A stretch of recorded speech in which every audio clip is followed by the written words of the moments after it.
Oke, assalamualaikum warahmatullahi wabarakatuh. Selamat malam. Perkenalkan, nama saya Farhan Ramadan, NIM 41819110089. Ingin mempresentasikan tentang Q&A konsep proses pemodern bisnis. Oke, langsung saja. Nah, ini tugas besarnya. Di sini saya membuat presentasi dalam bentuk PPSX. Kita tinggal buka saja ya. Oke, gaskan.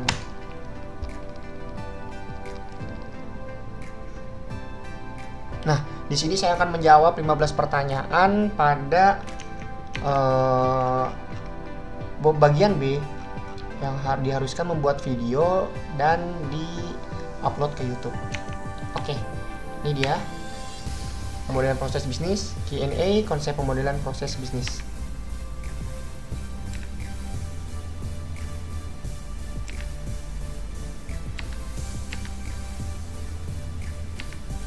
Oke, perkenalkan, nama saya Farhan Ramadan. Tadi saya sudah memperkenalkan diri di awal pengambilan video ini. Saya berasal dari Fakultas Ilmu Komputer Sistem Informasi Universitas Mercu Buana. Oke, lanjut. Nah, di sini ada daftar isi. Daftar isi singkat. Di sini saya akan mempresentasikan Q&A tentang konsep pemodelan proses bisnis. Yang pertama pengenalan, yang kedua Q&A, yang ketiga langsung penutup. Oke, lanjut. Oke, pertanyaan pertama. Definisi dari istilah berikut. Wawancara. Wawancara adalah kegiatan tanya jawab yang dilakukan oleh dua orang atau lebih untuk memperoleh informasi, pendapat, data, dan informasi. Orang yang mengajukan pertanyaan disebut pewawancara, dan orang yang menjawab pertanyaan atau memberikan informasi disebut sumber pesan. Dan orang yang dapat digunakan sebagai sumber pesan adalah pakar di bidang yang berkaitan dengan informasi yang kita cari. Yang kedua, JAD atau Joint Application Design, yaitu proses yang digunakan untuk mengumpulkan kebutuhan bisnis saat mengembangkan sistem informasi baru untuk perusahaan. Lanjut. Terus ada juga survei melalui kuesioner, yaitu proses penelitian yang biasanya digunakan untuk mengumpulkan dan menganalisis informasi dari sekelompok orang secara teratur untuk mengevaluasi pendapat, pemikiran, dan pengalaman. Lanjut. Oke, pertanyaan kedua. Fase-fase tahap dalam bisnis proses life cycle. Yang pertama ada fase analisis, yang kedua ada fase tahap desain atau the design phase, yang ketiga ada tahap implementasi atau the implement phase, yang keempat ada tahap monitor. Untuk lengkapnya ada di tugas besar yang saya kumpulkan. Lanjut ke pertanyaan nomor 3, yaitu salah satu tahap pada bisnis proses life cycle yang paling membutuhkan resource. Menurut saya, ini adalah tahap implementasi, karena pada tahap ini tergantung dari ruang lingkup proses bisnis yang dipelajari. Mungkin membutuhkan waktu yang lama. Tidak hanya proses pengembangan yang penting, tetapi pengujian juga penting atau testing. Oleh karena itu, perlu dikembangkan rencana pengujian untuk penerimaan fungsional dan penerimaan sistem untuk setiap area bisnis yang berbeda, termasuk penggunaan analisis proses dan personal teknis. Sebelum memasuki fase go live, mungkin perlu dilakukan persiapan akhir untuk fase implementasi. Oke, lanjut pertanyaan keempat. Bagaimana hasil dari tahapan analisis dari sebuah bisnis proses life cycle? Hasilnya yakini integrasikan sejumlah besar data yang diperoleh dari lingkungan tertentu. Tentunya banyak data yang diperoleh dari berbagai sumber perlu dianalisis lebih lanjut agar dapat menarik kesimpulan dan memperoleh pemahaman yang lebih detail serta menentukan tujuan spesifik yang diperoleh. Tentunya fungsi dan tujuan dari analisis ini adalah agar data yang diperoleh memiliki arti yang lebih spesifik dan mudah dipahami. Dan jangan lupa pilih langkah alternatif untuk memecahkan masalah. Oke, lanjut. Pertanyaan kelima. Rumus atau persamaan yang digunakan untuk mengukur kualitas fitness suatu algoritma. Nah, ini agak susah nih. Dalam algoritma heuristic minor, kualitas fitness dapat dihitung dengan menggunakan dua rumus. Yang pertama parsing measure PM dan continuous parsing measure CPM. Yang pertama parsing measure atau PMW didefinisikan sebagai berikut. PMW sama dengan C per T. Nah, keterangan bisa dilihat. Dan yang kedua adalah rumus untuk menghitung continuous parsing measure atau CPMW dengan rincian yang lebih tinggi, yaitu mengidentifikasikan aktivitas daripada trace, yaitu sebagai berikut. Rumus bisa dilihat. Oke, lanjut ke pertanyaan ke-6. Bagaimana cara mengevaluasi completeness dari proses model? Completeness atau kelengkapan didefinisikan sebagai ketergantungan penting yang tidak ditampilkan dalam model proses temukan. Masalah integritas berfokus pada penghitungan metrik dependensi panjang 2 loop atau L2.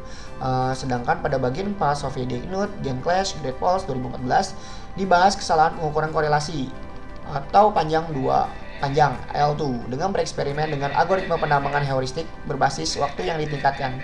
Kita dapat menyimpulkan bahwa jika salah satu dari kondisi berikut terpenuhi, metrik ketergantungan panjang 2 loop atau L2 antara dua aktivitas X dan Y tidak akan dihitung. Ketiga syarat tersebut adalah X adalah panjang lingkaran dan X ya, ke W dan Y lebih tinggi dari ambang observasi positif POT, atau Y adalah panjang lingkaran dan Y sampai ke W dan X lebih tinggi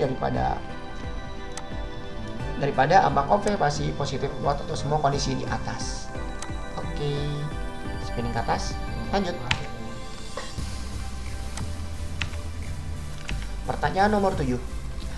Cara mengevaluasi validity dari proses model semantik.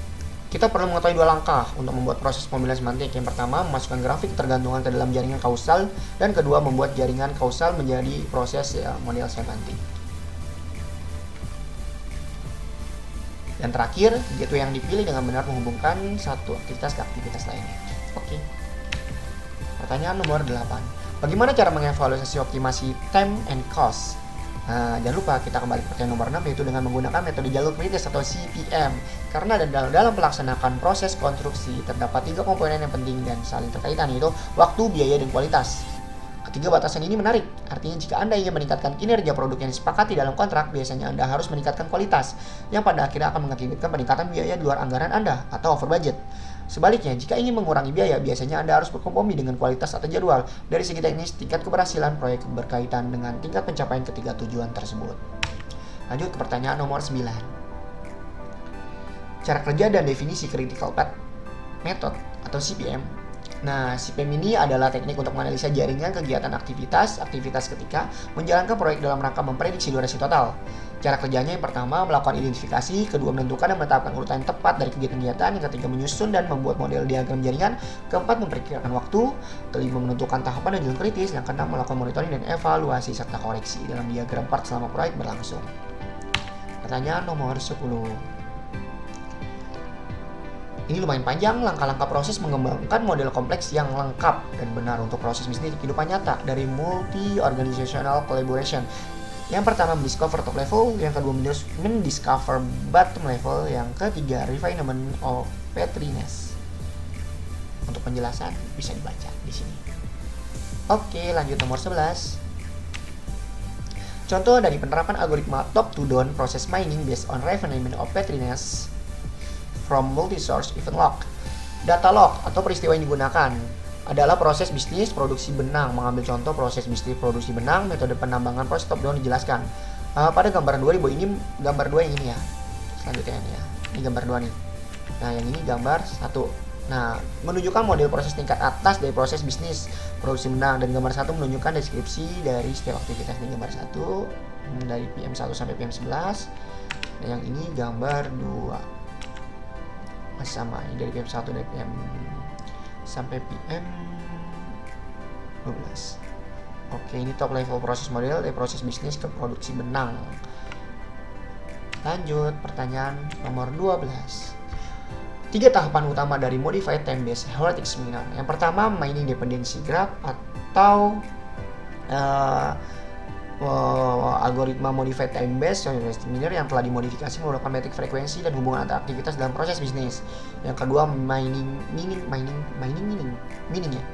short loop, length 1 loop atau length 2 loop. Pada tahap ini tidak terdapat perubahan. Lanjut ke mining proses paralel. Perhitungan paralel mixture membutuhkan frekuensi aktivitas paralel di event log. Frekuensi diperoleh dengan menghitung hubungan konkuren masing-masing aktivitas paralel di event log. Pertanyaan ke-13. Bagaimana contoh discovery menggunakan modified time based heuristic seminar? Diberikan evaluasi sebagai berikut dari A sampai dengan K. Tercatatlah sebagai event log dari A sampai K. Ada PP1, PP2, PP3. Ada sampai dengan PP6 juga ada. Seperti ini perjalanan event lognya. Oke, lanjut ke pertanyaan nomor 14. Ini lumayan panjang. Meaning dengan algoritma proses model discovery based on activity lifespan. Algoritma yang diperkenankan oleh Rizka et al., Rizka Sutrisnowati Hermbe, Donghali Mission Kim pada 2014 digunakan untuk menemukan proses model dari event log di tabel 3.12. Relasi-relasi yang ditemukan, discovery relation, dari trace 1 hingga trace 18. Nah ini trace 1, 2, 3, 4, ini 12, lanjutnya jadi trace 18. Oke, lumayan panjang ya discovery relation di trace-nya. Oke, lanjut ke pertanyaan terakhir, nomor 15. Bagaimana meaning dengan algoritma heuristic binary for time interval? Untuk algoritma ini diperkenalkan oleh Andrea Buratin untuk menemukan proses model dari event log menggunakan aktivitas sebagai interval waktu. Andrea Buratin, Alessandro Sperdi 76 pada tahun 2010. Event log di tabel 3.12. Nah, ini 3.12, 3.21 kayaknya salah. Di meaning menggunakan heuristic binary for time intervals dengan metrik frekuensi direct successor sebagai berikut. Nah, masih dari event lognya dari A, B, C activity dari A, B, K, sorry. Oke, langkah selanjutnya itu menghitung matriks dependency measure. Formula di persamaan 2.1 dapat menghasilkan matriks dependency measure seperti tabel 3.22. Itu sebelahnya di sini. Oke, ini matriks 3.2 ini menghasilkan event log nih. Oke, dengan menggunakan persamaan 3.1 dan persamaan 3.2, persamaan 3.3 dan 3.4, maka didapatkan nilai threshold sebagai berikut.